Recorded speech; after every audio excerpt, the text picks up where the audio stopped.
우리나라도 더 이상 마약 청정국이 아니다 이런 얘기는 많이 들어보셨죠. 근데 뭐 청정국이 아니다 정도가 아니고 동남아 3대 마약왕이 한국인 3명이었습니다.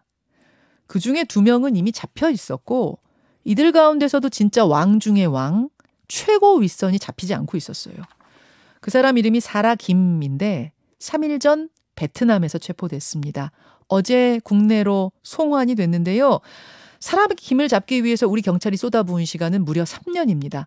끈질긴 추적 끝에 마약왕 사라 김을 잡은 경찰 지금부터 직접 만나보지요. 경찰청 인터폴 국제공조과의 전재홍 계장입니다. 계장님 어서 오세요. 네, 안녕하세요. 아유 고생 많으셨습니다.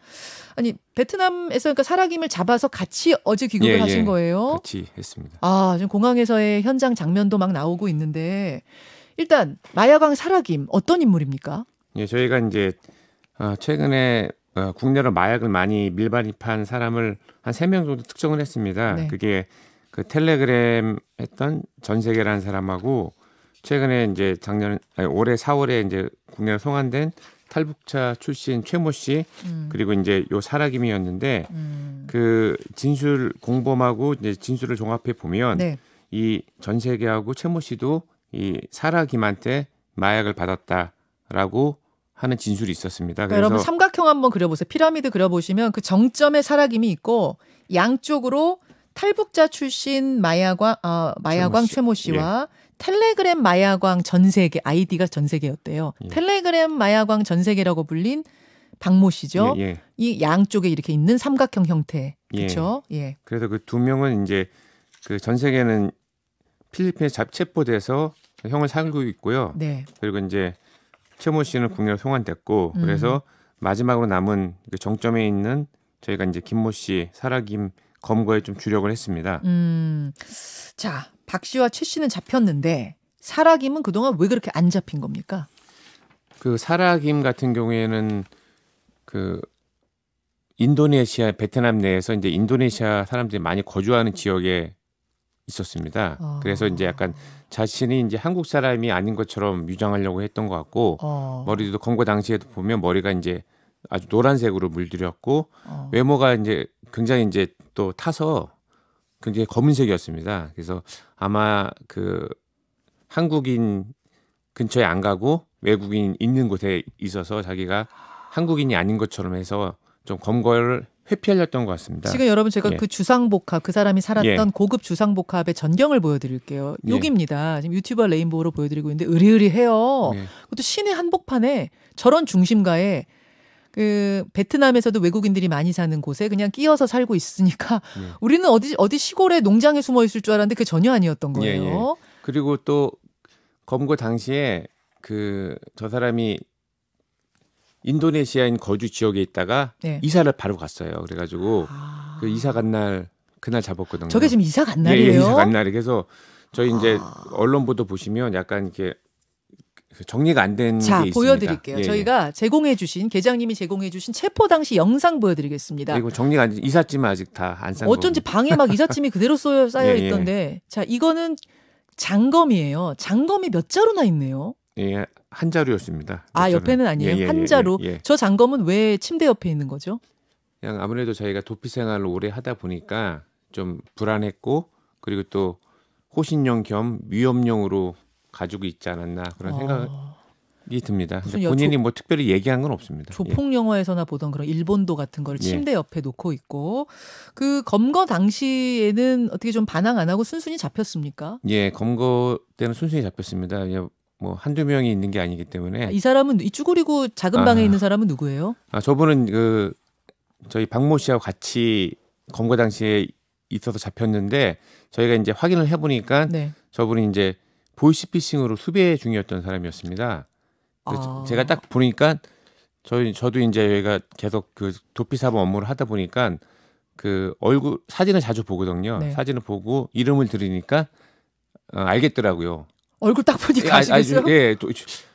너 수배범이지? 이렇게. 제가 딱 물어보는 게 나와요. 당신 수배 중이 아니냐니까 맞다고 그래서 그래서 그분은 이제 미리 비행기 예약을 못 하고 그 행정적인 절차가 안 끝나서 그 금요일 날 오실 들어와요? 겁니다. 예. 분이라고는 안 하셔도 예. 괜찮지만 예의가 바르셔가지고 그러니까 저 사람은 공범이에요? 아니면 또 다른 보이스피싱의 범죄자예요? 보이스피싱의 범죄자인데 네. 그걸로 이제 수배가 됐고. 근데 왜 저희 같이 있습니까, 사라김이랑? 그래서 이제 뭐 그거는 더 수사관에서 수사를 해봐야 알겠지만 아마 좀 뭐 뭔가 있을 수도 있다. 자기들끼리 뭐가 또 커넥션이 있을 수 있겠군요. 사라김을 잡으러 덮쳤는데 거기에 보이스피싱으로 수배됐던 다른 사람까지 있어서 두 사람을 같이 잡으신 겁니다. 일타쌍피로 잘 잡았어요. 그러셨네요. 그 지금 사라김 잡는 장면도 한번 보겠습니다. 거실로 나오니까 사라김이 앉아 있는데 뭐 도망가려고도 안 하고 그냥 고개 푹 숙이고 있는 듯한 그런 모습이더라고요. 예, 그때 당시에는 보니까. 이미 검거된 상황이고 거기에 이제 저희 이렇게 봐서 한 7, 8명 있는 것 같은데 그 뒤쪽을 보면 또 한 거의 10명 정도 더 있습니다. 수사관들이? 그 베트남 수사관들이. 베트남 사람들이. 거의 그때 한 거의 20명 정도가 동원되지 않았나 생각합니다. 저렇게 해서 검거를 해온 겁니다. 그 인터폴 공조가 이번에 굉장히 크게 잘 작동했다면서요? 예, 그래요. 자, 어떤 식으로 이 사라김과 또 텔레그램 마야광 전 세계와 최모 씨는 우리나라로 마약을 유통시켰는가? 저는 그 수법도 궁금한데 어떤 식이었습니까? 수법은 저희는 직접 수사부서가 아니다 보니까 그 세부적인 디테일은 잘 모릅니다. 근데 하지만 저희가 이제 저희 기록으로 본 걸 말씀드리면 주로 그 밀수입을 하는데 그중 방법이 하나가 뭐 이제 언론에도 이미 보도가 된 내용인데 그 튜브에 그 필로폰을 액상화시켜서 이렇게 튜브에 넣습니다. 넣고 그거를 그 수입 오토바이 헬멧 안에다가 이렇게 감아 넣는 방식으로 했다고 합니다. 가루가 아니고 액상화를 시켜요? 액상화를 시켜서 오토바이 헬멧에 안에다 넣고 화물로? 그러니까 수입품처럼 그렇게 했다고 하고 뭐 방법은 여러 가지가 있는 것 같습니다. 무슨 여성용 생리대에다가 숨겨서 오는 케이스도 있었다면서요? 그거는 오늘 그 CBS 노컷뉴스 단독 보도에 나온 거 보니까 저도 오늘 봤습니다. 참 별의별 방법이 다 있다 싶은데 그럼 그걸 해외에서 그렇게 보내면 한국에서 그걸 누가 받아서 또 유통시키는 겁니까? 한국에서는 그 판매원들이 있다고 합니다. 그래서 그 국내 판매원들이 이제 그걸 가지고 그 일명 이제 던지기 방식이라고 하는데 어디에 이제 숨겨놓습니다. 돈을 받고 미리 이제 약속된 장소에 숨겨놓으면 그걸 가져가는 방식입니다. 그러니까 사라김이 있고 사라김 밑에 텔레그램 마야광 전 세계라고 불렸던 박모 씨와 탈북자 출신 마야광 최모 씨가 있고 그 밑에 우리나라 총책 이름이 바티칸 킹덤. 이거 바티칸 킹덤은 왜 그런지 모르겠습니다만 바티칸 킹덤이 있어요. 이 바티칸 킹덤이 그 밑에 또 하부 조직한테 이제 파는 식인데 예를 든 것이 뭐 황하나 또 연예인 박유천 씨 이런 사람들이 이렇게 해서 다 구입을 한 거라면서요. 저도 그거는 이제 언론 보도 보고 알았는데요. 그렇게 됐다고 하고 그리고 이제 전 세계 그 최모 씨, 김모 씨가 최모 씨가 김모 씨의 아예 하부 조직인지 아니면 별개의 유통망을 갖고 있었던지는 정확히는 그것까지는 아직 더 조사를 해봐야 되는 거군요. 마야광 3명이 서로 상부 하부 조직인지 주종 관계인지 아니면 그 수평적인 관계인데 물건만 받은 건지는 그거는 더 조사를 해봐야 될 것 같습니다. 드러난 범죄 수익 규모만 최소 70억 원. 근데 이게 최소가 70억 원인 겁니까? 최소 70억 원인데 그 제가 이제 인터넷 댓글도 좀 보니까 70억 원밖에 안 되는데 이게 무슨 마야광이냐라는 비난적인 댓글도 있더라고요. 근데 생각을 해보면 저희가 이제 한 1회 투입량이 한 10만 원 정도 됩니다. 1회 분량. 그러면 70억 원이라는 엄청나 많은 수고 그게 이제 왜 위험하냐면 기존에 이제 중독자들이 그러니까 흡입하는 걸 빼고 나머지 이제 새로 이제 하는 사람들을 감안할 때 엄청나게 많은 사람들이 마약 중독자가 될 수 있는 양이거든요. 굉장히 위험한 양이고 그리고 지금 경찰 수배만 70억이고 일부 또 이제 다른 기관 수배도 있습니다.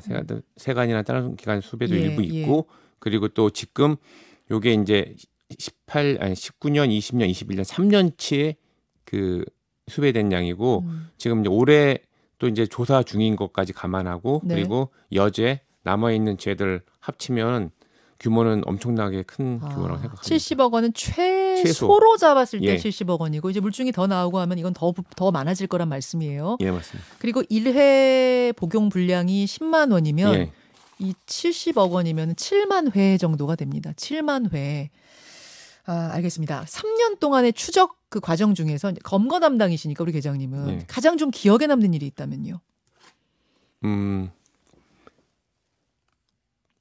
일단 저희가 3년 동안 온전한 시간을 다 못 썼습니다. 그 중간에 그 코로나 때문에 한동안은 그 베트남 갈 수가 없었고, 갈 수도 없었고 그 저희가 이제 어떤 첩보를 수집해서 주로 이제 베트남을 통해서 확인합니다. 경찰 주재관하고 베트남 공안. 근데 현지에서 다 이제 봉쇄가 된 상황이라서 한동안은 그것 때문에 좀 힘이 들었고 주로 이제 방식은 저희가 첩보를 수집하면 그거를 이제 확인하는 저희가 베트남 공안 그리고 베트남 경찰 주재관이 확인하는 방식이었고 코로나 기간 동안 그리고 제일 기억에 남는 거는 그때 가서 사실 그 놓칠 뻔했었습니다.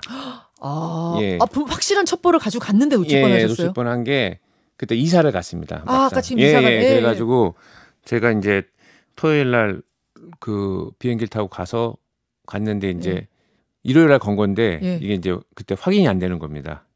거기 이제 여기서 잡아야 되고 미리 가봤는데 비어 있어요 집이. 그래가지고 확인이 안 돼가지고 그것 때문에 좀 마음 고생을 많이 했고. 어떻게 알아내셨어요 이사 간지? 네, 베트남 공안들이 다시 추적해가지고 알아내서 그때가 좀 되게 기억에 많이 남고 많이 힘들었던 것 같습니다. 그 이사 간 거는 이게 낌새를 눈치채고 이사 간 거예요? 그런 거 같지는 않은데, 근데 주기적으로 이제 도피 사범들은 주기적으로 옮기는 게 이제 습성화된 것 같습니다. 자기 왜냐하면 언제 잡힐지 모른다는 그런 항상 그런 마음이 있기 때문에 주기적으로는 계속 옮겨주는 것 같습니다. 그렇군요. 굉장히 고생 많이 하셨습니다. 동남아 마야광 3인방 중에 최정점에 있는 사라김을 체포해서 송환해 오신, 검거해 오신 전 계장 만나봤고요. 지금 뭐 여러분 제가 계속 말씀드리지만 이제 마약이 우리 생활 깊숙이까지 들어온, 더 이상 우리는 마약 청정국이 아닙니다. 주변에서 의심 가는 것 있으면 반드시 신고해 주시고요. 우리가 나서서 마약이 더 번지는 것을 막아야겠습니다. 경찰청 인터폴 국제공조과 전재용 계장님 오늘 대단히 고맙습니다. 네, 감사합니다. 김현정의 뉴스쇼는 시청자 여러분의 참여를 기다립니다. 구독과 좋아요, 댓글 잊지 않으셨죠? 알림 설정을 해두시면 평일 아침 7시 20분 실시간 라이브도 참여하실 수 있습니다.